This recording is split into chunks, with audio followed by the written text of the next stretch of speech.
반도체와 전자회로에 대해서 공부를 해 보겠습니다. 반도체라는 말과 전자회로라는 말을 우리가 많이 들었습니다. 자, 우리가 제대로 된 공부를 위해서는 그 기본적인 개념을 잘 이해를 해야 됩니다.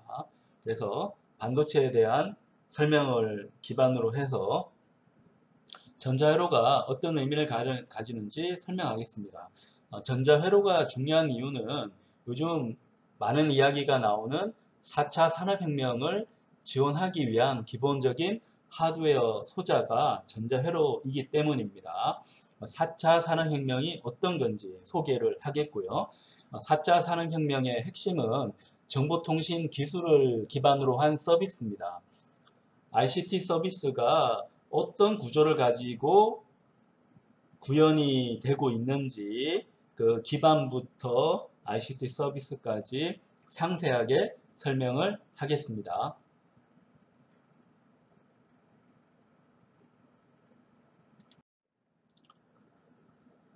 이번 장에서는 세미컨덕터, 반도체에 대해서 알아보겠습니다. 반도체는 우리가 신문에서도 많이 보긴 하지만 이 반도체는 트랜지스터를 구성하는 핵심적인 물질입니다. 반도체가 있어야만 트랜지스터를 만들어 줄 수가 있습니다. 트랜지스터는 왜 중요한가 하면 이 트랜지스터는 전자회로를 만드는 핵심적인 소자입니다. 트랜지스터가 있어야만 전자회로가 구성이 될 수가 있고 전자회로를 바탕으로 해서 컴퓨터와 인터넷을 만들 수가 있게 됩니다. 그래서 우리가 반도체 개념 이해를 바탕으로 해서 트랜지스터의 구동 원리를 잘 이해한다면 다양한 전자회로의 특성들을 이해할 수가 있고 더 나아가서는 전자회로를 구성하기 위해서는 회로 도면이 필요하는데요. 이 회로 도면을 우리가 이해하기 위한 기본적인 자질을 기를 수가 있게 됩니다.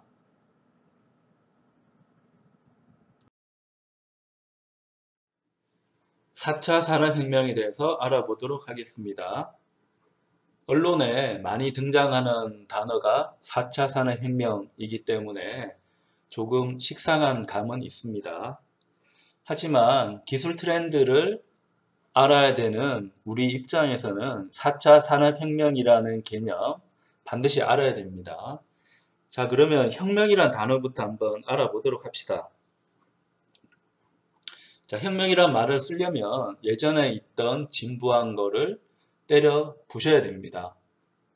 자, 그런 걸 우리가 혁명이라고 부르는데, 자, 그러면 1차부터 3차까지 있었으니까 4차 산업혁명이 있었잖아요. 자, 그러면 1차 산업혁명부터 한번 알아보도록 합시다. 1차 산업혁명은 당연히 전기기관을 이용한 자동화를 추구했던 영국에서 일어난 산업혁명이 1차 산업혁명이라고 볼 수 있습니다. 자, 우리가 전력의 단위로 쓰는 와트, 영국 사람인 제임스 와트가 전기기관의 최초 발명자는 아니지만 전기기관을 굉장히 혁신적으로 개선을 했습니다. 그래서 발명을 내놓게 되고 이 발명을 통해서 전기를 사용하는 엔진, 전기기관을 이용한 사람의 힘, 가축의 힘을 의지하지 않고도 제품을 구동을 해낼 수 있는 새로운 혁명이 도래하게 됩니다. 이걸 우리가 1차 산업혁명이라고 하고요. 그래서 1차 산업혁명이 무슨 개념은 움직이거나 생산을 하려면 사람이나 가축의 힘을 의지를 해야 되는데 1차 산업혁명에서는 전기기관이라고 하는 새로운 발명품을 통해서 사람이나 가축의 힘을 의지하지 않고도 에너지를 가진 물질을 이용을 해서 자동으로 기계를 돌릴 수가 있게 됩니다. 자, 이런 부분을 우리가 1차 산업혁명이라고 부르게 됩니다. 2차 산업혁명부터는 약간의 논란의 여지는 있지만 이렇게 그림에서처럼 대량 생산이라고 볼 수도 있을 것 같습니다.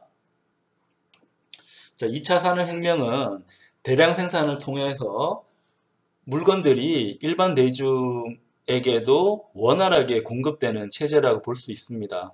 대량 생산 체제는 미국 쪽이 중심이라고 봐야 되겠죠. 대량 생산의 대표 주자가 헨리 포드가 제안했던 자동차 생산 개념이기 때문에 이 발표 자료에서도 자동차 그림이 2차 산업혁명의 대표로 올라가 있는데요. 자동화를 해서 물건을 만들기는 했지만 여전히 제품 생산 단가가 높았기 때문에 자동차와 같은 고가 제품은 일반 사람이 접근해서 물건을 사기는 꽤 어려웠습니다. 자, 이걸 대량 생산의 개념을 접목하게 되는데요. 대량 생산 개념이라고 하는 거는 내가 물건을 만들 때 나사 하나부터 전체 골격까지 전부 다 나 혼자 만들 수 있습니다. 근데 그렇게 하면 효율적이지 않고 인간의 능력은 한계가 있기 때문에 품질 면에서도 우수할 수가 없습니다. 이걸 분업화 하자는 겁니다. 더 나아가서 자동차를 만들 때도 자동차를 한 명이 다 만드는 게 아니고 분업화해서 단계별로 여러 사람 배치를 해서 물건을 생산하자는 겁니다. 자, 그렇게 생산을 해보니까 어떤 일이 일어났는가 하면 이 값비싼 자동차가 일반 사람들이 쓸 수도 있을 수준으로 가격이 내려간 겁니다. 지금도 이건 마찬가지입니다. 우리가 만약에 스마트폰을 혼자 만든다고 하면 100만 원이라는 금액 안에서 만드는 것은 불가능합니다. 만들어낼 수가 없습니다. 근데 이걸 제품을 수억 개 대량 생산을 한다고 하고 각종 분업화를 통해서 물건 조달을 하게 되면 100만 원대의 스마트폰을 만들어낼 수가 있습니다. 이런 개념이 2차 산업혁명의 혁신적인 개념이라고 볼 수 있겠습니다. 자, 그래서 2차 산업혁명은 어떤 개념을 보셨는가 하면 물건을 생산할 때 나 혼자 제품을 다 생산하겠다라고 하는 이 개념을 보시고 효율적인 방법으로 업무를 분담해서 많이 생산을 하게 되면 제품별 단가는 생산량에 따라서 내려가기 때문에 제품을 더 많이 팔 수가 있고 산업도 대형화가 돼서 국가 경쟁력도 올라갈 수 있다는 발견을 한 게 2차 산업혁명이라고 생각을 할 수 있습니다.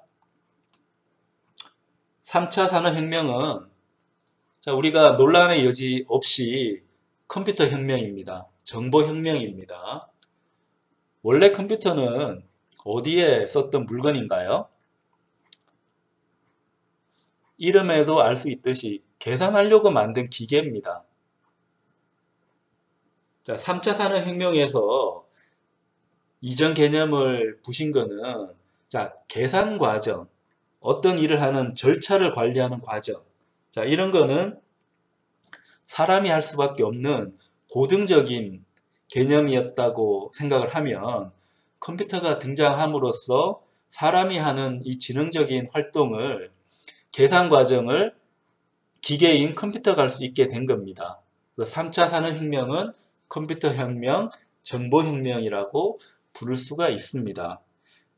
그래서 이 컴퓨터를 이용해서 다양한 상업적인 일들을 만들어냈는데 이 업무를 이제 컴퓨터를 이용해서 자동화를 하고 계산을 자동화를 하고 회계 시스템을 자동화를 하고 이런 걸 이제 많이 하다가 컴퓨터끼리 통신을 할 필요도 생겼습니다. 자, 그 컴퓨터끼리 통신을 하기 위해서 여러 방법이 제안이 됐지만 지금은 인터넷이라는 개념으로 다 통일이 됐습니다. 그래서 인터넷을 통해서 컴퓨터들이 연결이 되어서 이 3차 산업혁명을 더 가속화 시켰는데요. 자, 그 다음 개념으로 나온 게 4차 산업혁명입니다. 4차 산업혁명은 사물인터넷을 이용한 혁명이라고 볼 수 있습니다. 하지만 더 근본적으로는 4차 산업혁명은 데이터 혁명입니다.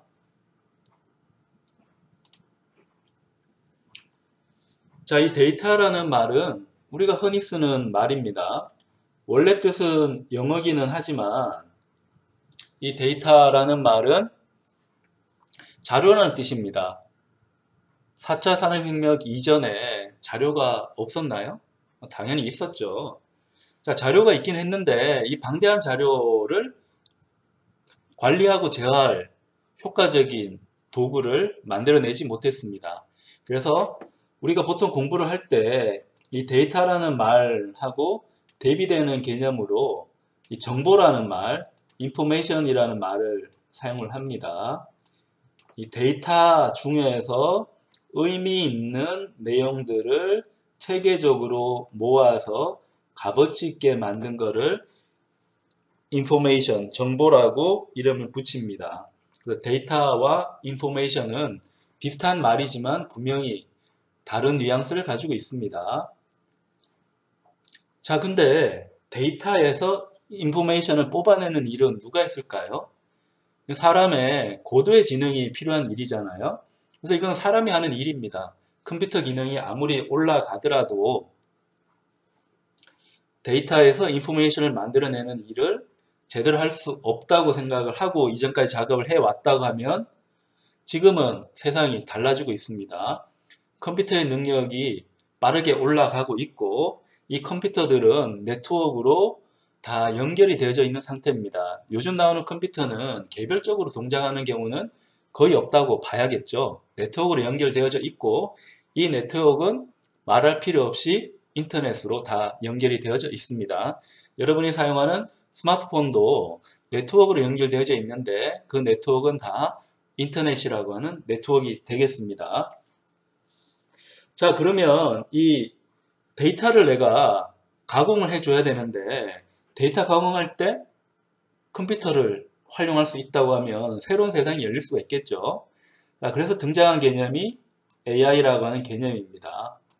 자, 데이터에서 인포메이션을 뽑아내기 위한 체계적인 절차가 필요한데 그게 인공지능이라고 하는 개념입니다. 인공지능은 예전부터 많이 연구를 해왔지만 지금 현재 이 하드웨어와 네트워크 능력으로 인해서 인공지능을 실제 구현할 수 있는 그런 능력을 우리가 가지게 된 겁니다. 그래서 활발하게 연구가 일어나고 있고요. 4차 산업혁명이라고 하면 인공지능을 보통 이제 생각할 수밖에 없는 게 이런 이유라고 생각을 합니다. 하지만 근본적으로는 4차 산업혁명은 데이터에 대한 혁명입니다. 데이터가 없다고 하면 인공지능을 쓸 필요는 거의 없다고 보면 됩니다. 의미 있는 정보를 내가 찾아내기 위한 사람에 의지하지 않고 기계를 이용한 자동화라고 하면 인공지능이 들어갈 부분이 생기는 거라고 볼 수 있습니다. 근데 인공지능이 처리를 하려고 할 때 사실 뭐가 필요합니까? 데이터가 필요하죠. 자, 데이터에서 인포메이션을 바꾸기 때문에 데이터가 없다고 하면 인공지능이 할 수 있는 일도 줄어들겠죠. 그래서 4차 산업혁명에서는 AI와 따라붙는 게 IoT라고 하는 개념입니다. 이 IoT를 합쳐서 4차 산업혁명의 쌍두마차라고 생각을 할 수 있습니다. 이 IoT는 일반적인 기기에 스마트 개념을 붙여서 다양한 정보를 수집하고 수집된 내용을 네트워크화해서 중앙 서버 쪽으로 전달을 하는 개념이 사물 인터넷 IoT가 되겠습니다. 자, 그러면 이 IoT에서 모은 다양한 정보를 네트워크로 전달을 하고 그 전달된 개념은 인공지능 AI를 이용해서 데이터, 굉장히 많은 데이터, 그러니까 요즘은 빅데이터라고 하죠. 이 빅데이터에서 필요한 정보를 뽑아내서 값어치를 만들어주는 이런 새로운 개념의 산업들이 이제 나타나고 있고, 자, 이 것들에서 힌트를 얻어서 만들어낸 개념이 4차 산업혁명이라고 볼 수 있습니다.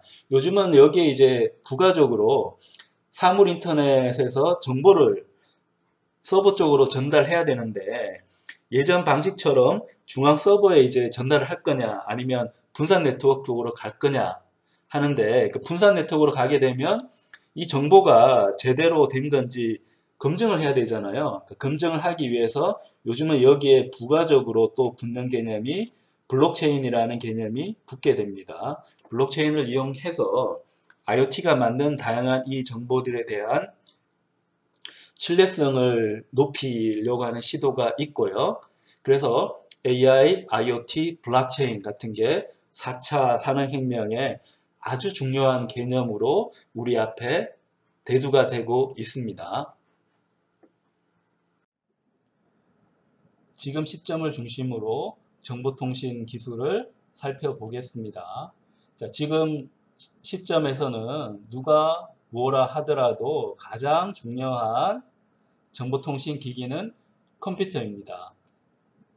자, 요즘 우리가 뭐 일상생활이든지 아니면 생산활동이든지 여러 측면을 보더라도 기술의 중심에는 컴퓨터가 있습니다.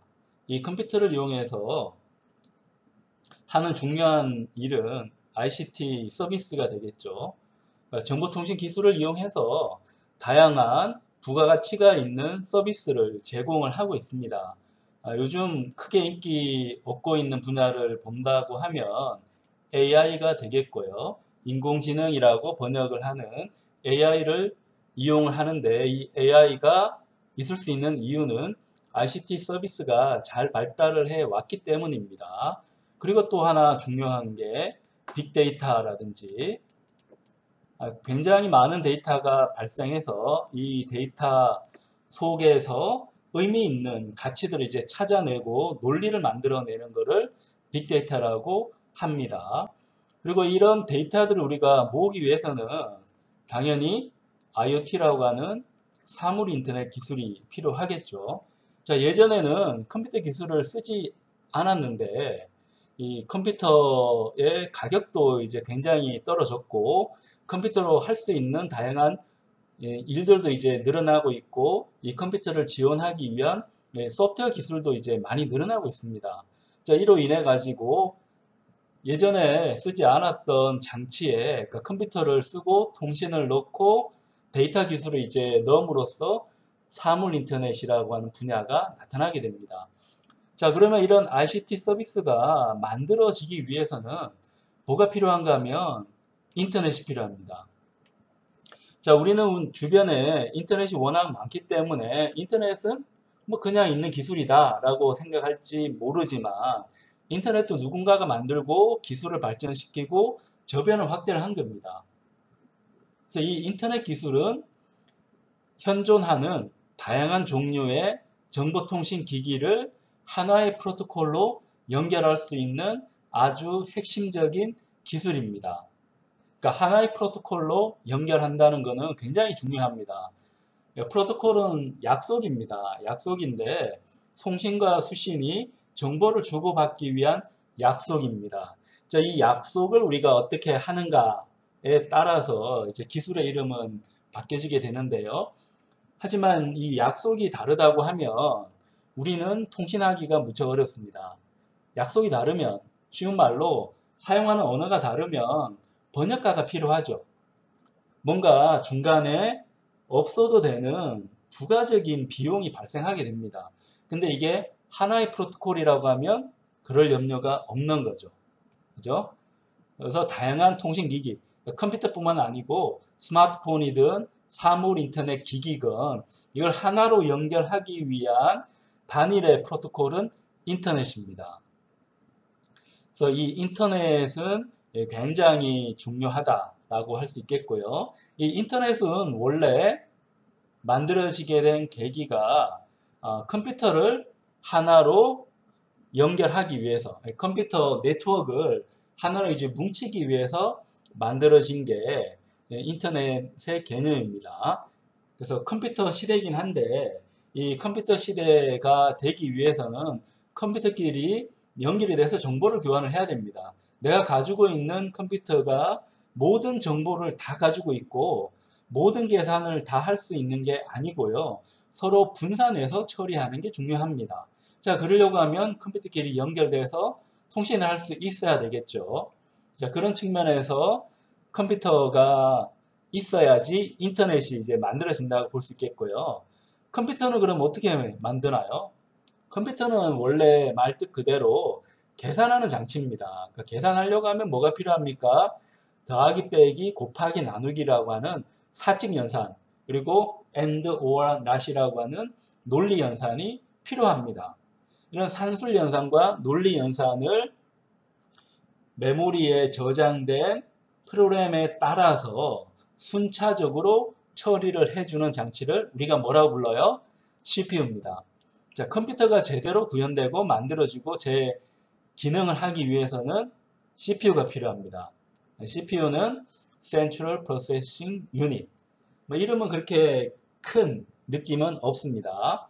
센터는 중앙이니까 중앙 처리 장치 이렇게 번역은 하는데 큰 의미는 없지만 이 중앙 처리 장치 CPU 안에는 산술 연산과 논리 연산을 하기 위한 부분, 그리고 명령어에 따라서 어떤 산술 연산을 하고, 자, 어떤 논리 연산을 하고, 자, 입력은 어떻게 넣고, 출력은 어떻게 보낼 건지를 관장하는 제어부가 있습니다. 그 당연히 CPU 내부에는 기억을 저장하기 위한, 그러니까 기억을 하기 위한 기억 소자가 필요하겠죠. CPU 안에 있는 기억 소자는 레지스터라고 부릅니다. 이 CPU가 있기 때문에 컴퓨터가 다양한 계산을 할 수가 있고요. 모르는 사람이 보면 컴퓨터는 마치 사람보다 더 잘 생각하고 더 창의적인 것처럼 오해하기도 합니다.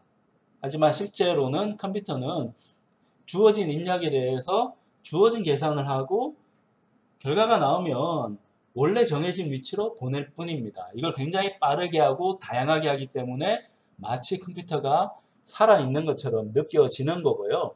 그 다음에 이 컴퓨터는 다른 컴퓨터하고 또 연결되어 있기 때문에 다른 사람하고 아주 효과적으로 통신을 하기 위한 부분까지 이제 발전되어 있는 상태고, 인공지능 기술, 빅데이터 기술, 사물 인터넷 기술이 이제 들어가게 되면 우리 생활 저변으로, 자, 우리가 생각할 때는 우리 눈앞에 컴퓨터가 있어야지 우리가 계산하고 컴퓨터를 활용한다고 이렇게 느낄지 모르지만 시간이 좀 더 지나면 그냥 우리 주변에 자연스럽게 이 정보통신 서비스가 이제 있어서 우리를 도와주게 될 겁니다. 자, 그런 식으로 기술이 발달하고 있다는 거 우리가 중요하게 이제 볼 필요가 있습니다.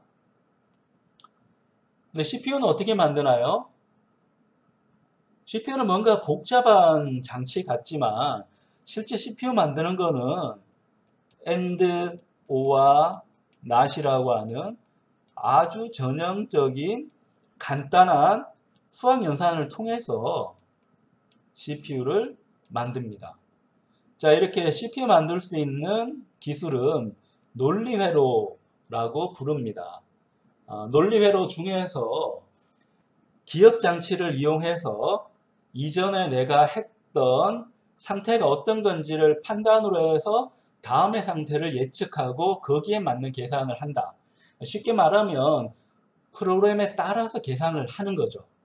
자, 그걸 도와주는 장치가 논리회로라고 하는 장치입니다. 이 논리회로를 만들기 위한 기술이 디지털 회로라고 하는 기술이 됩니다. 디지털 회로. 자, 디지털 회로. 그러니까 디지털은 값이 연속적으로 변하지 않고 뚝뚝 떨어져 있죠. 그러니까 디지털이란 말 자체가 디짓은 숫자라는 뜻입니다. 숫자는 정수를 보면 1, 2, 3, 4 이렇게 떨어져 있고 중간값은 없죠. 숫자처럼 논리적인 값을 이산적으로 처리를 하면 디지털 회로라고 부르고요. 이 디지털 회로를 이용하게 되면 다양한 논리를 만들어낼 수가 있습니다. 마치 사람이 생각하는 걸 흉내내서 컴퓨터에게 기능을 심어줄 수 있는 거죠. 그걸 우리가 논리회로라고 부릅니다. 이 논리회로, 그 다음에 디지털 회로는 어떻게 구성하는가 하면, 논리회로라고 하면 뭔가 새로운 소재가 있을 것 같지만 이 논리회로나 디지털 회로는 실제 내부를 들어가서 보면 아날로그 회로입니다. 자, 아날로그 회로를 기반으로 해서 논리회로를 만들어주게 됩니다. 이 논리회로 이용해서 CPU를 만들게 되는 거고요. 이 아날로그 회로는 다른 말로 하면 전자회로라고 부릅니다. 전자회로. 그러니까 전자회로라는 말은 물질 내부를 쪼개 들어가면 원자라는 게 있고요. 원자 안에 보면 핵심적인 역할을 하는 원자 핵이 있는데 이 원자 핵은 양성자 때문에 플러스 특성을 띱니다.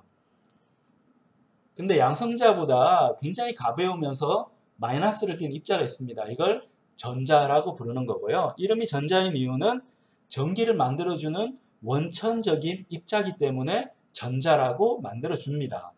근데 이 전자를 이용해서 다양한 흐름을, 전기의 흐름을 제어하기 위한 장치를 전자회로라고 이름을 붙입니다. 이 전자회로를 이용하게 되면 전류나 전압의 상태를 이산적이 아니고 연속적으로 변화시킬 수가 있게 됩니다. 그걸 우리가 아날로그 회로라고 이름을 붙입니다. 자, 그러면 이 아날로그 회로는 어떻게 만드는가? 전자회로는 어떻게 만드는가 하면 전자회로의 중심에는 트랜지스터라고 하는 소자가 있습니다. 이 트랜지스터는 증폭을 하게 해주는 소자입니다. 작은 신호가 들어갔을 때 그것과 모양은 똑같으면서도 크기는 더 큰 신호를 만들어주는 것을 우리가 증폭기라고 이름을 붙입니다. 자, 우리가 뭐 공연장 같은 데 가보면 마이크 볼 수 있습니다. 이 마이크가 하는 역할이 뭐예요? 사람의 목소리를, 이 미약한 목소리를 전기 신호로 바꾸어서, 그 다음에 마이크 그 다음에는 증폭기가 있죠. 증폭기로 신호를 굉장히 키워준 다음에 이 신호를 스피커라고 하는 기기에 넣으면 소리가 엄청 크게 들리게 되는 거죠. 그러니까 이런 게 증폭 현상입니다. 이 증폭 현상을 이용하게 되면 아날로그 회로를 만들 수가 있게 되고요. 이 아날로그 회로를 잘 이용하면 논리 회로를 만들 수가 있게 되고, 논리 회로를 만들면 CPU를 만들어서 컴퓨터까지 우리가 만들어낼 수가 있습니다. 굉장히 신기한 개념이라고 볼 수 있겠죠. 근데 예전에 없던 이 트랜지스터라는 개념은 그럼 어떻게 만들 수 있게 됐는가 하면 반도체라고 하는 기술을 통해서 우리가 트랜지스터를 만들 수 있는 기술을 확보를 했습니다. 뭐 인류사에 많은 발명이 있었지만 그 발명 중에서도 당연히 최고의 발명을 꼽으라고 하면 컴퓨터라고 할 수 있겠죠. 근데 컴퓨터를 왜 지금 시점에, 우리 인류 역사가 크잖아요. 우리나라만 하더라도 5천년 역사인데 그 5천년 역사 중에서 왜 이 거의 5천년에 해당하는 이 시점에 컴퓨터가 나왔는가 하면 반도체 기술을 우리 인류가 이해했기 때문입니다. 이 반도체 기술을 이용해서 트랜지스터를 우리가 만들 수 있게 됐어요. 근데 굉장히 특이한 부분을 보면 이 반도체 기술이라고 하면 뭔가 새로운 물질을 써서 만들 것 같았는데 반도체를 만드는 주 원료가 뭔지 아세요? 자, 여기도 있지만 모래입니다. 흔하디 흔한 모래. 근데 요즘은 막 환경 파괴가 많이 돼서 해변 백사장에 모래가 많이 없다 하잖아요. 장사를 위해서 해변가에 이제 모래 실어다가 덤프트럭으로 붓는다고 하는데 뭐 그건 그거고, 사실은 이제 모래는 굉장히 흔한 물질입니다. 굉장히 흔하잖아요. 암석이 막 계속 부서지다 보면 모래가 되잖아요. 뭐 아랍 쪽 보면 모래 엄청 많잖아요. 사막 많은데 모래도 많은데 이 모래를 잘 정제를 하면 이 모래의 주요 성분은 실리콘입니다. 우리말로 하면 규소라고 볼 수 있는데, 규소는 이 지각에서 흔한 물질 중에서 넘버 2입니다. 물론 가장 흔한 물질은 산소가 되겠고요. 산소가 많으니까. 그 산소 다음에 이 지각을 구성하는 물질 중에서 가장 흔한 것은 규소입니다. 웬만한 땅 파면 실리콘 다 나온다는 거죠. 근데 실리콘을 갖고 있다고 해서 반도체가 됩니까? 그럴 것 같았으면 그러니까 신라 시대 때 유리를 만들었잖아요. 그럼 그때 이미 반도체 나왔겠죠. 그게 아니고요. 자, 실리콘은 모래이긴 한데 이 모래를 그냥 갖다가 녹인다고 해가지고 반도체가 되지 않습니다. 반도체가 되기 위해서는 이 실리콘을 아주 순도가 높게 추출을 해서 이걸 데펴주게 되면 결정이 됩니다.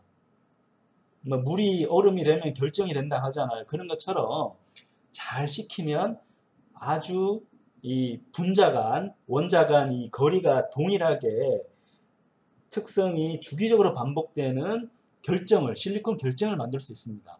그래서 이 실리콘 결정이 있어야만 반도체가 구성이 되는 거고요. 반도체가 있어야 도핑이라는 특별한 과정을 거쳐서 트랜지스터를 만들 수가 있게 되고요. 트랜지스터가 증폭할 수 있기 때문에 아날로그 회로를 만들 수가 있고, 아날로그 회로의 증폭 특성을 이용하면 논리를 회로에 집어넣을 수 있습니다. 그래서 논리가 들어가게 되면 일을 하는 절차를 내가 선택할 수 있기 때문에 CPU가 되는 거고요. CPU가 자유자재로 계산하게 되면 컴퓨터가 되는 거죠. 이 컴퓨터를 모으게 되면 인터넷이 되는 거고요. 그래서 분산해서 계산하고 자료 저장하고 판단하는 게 되기 때문에 다양한 ICT 서비스가 나와서 우리가 보는 굉장히 혁신적으로 변하는 새로운 컴퓨터 기반의 정보통신 기술 세상을 보게 된 겁니다.